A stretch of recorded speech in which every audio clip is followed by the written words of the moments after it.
Okay, so this is our office, number 4 Millbank. We are both heading off to the airport. It's 12:30. I'm going to go take a taxi. I'm going to let the train take the strain, and hopefully we'll meet some experts along the way. Right, Good go. luck.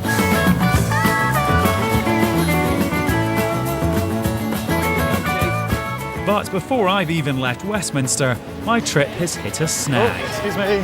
Currently outlining delays to the Jubilee line, and this is due to signalling problems at London Bridge.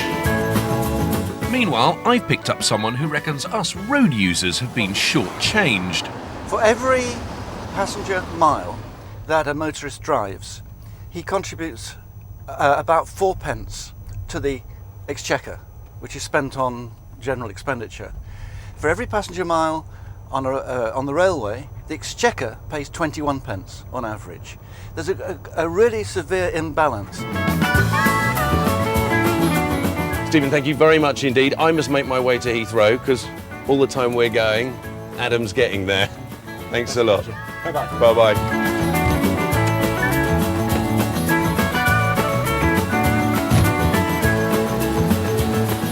The new coalition has been rather cozying up to them. They've been talking about a fuel duty stabiliser so that the tax comes down on petrol as the price goes up, and vice versa. Also, there's no central government money for new speed cameras, and they're going to clamp down on cowboy clampers. So maybe there is some hope for the roads. But is there any hope for my train travelling colleague? Well, that's a good start. The tube was delayed, so I've now missed the train. But I have to wait for the next one. The coalition has agreed to pay for Crossrail and look at some form of new high-speed network, but they seem less keen on railways than Labour, who wanted to double journeys to 2.3 billion a year by 2014.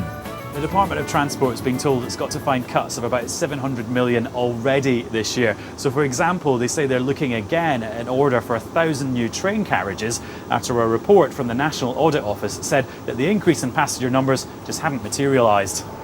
Richard George campaigns for better public transport. If you look at the sort of work that we think needs to happen to improve the railways, targeted bits of improving stations, improving sort of lines, it's actually a lot cheaper often than the equivalent cost of upgrading a road to handle that much capacity.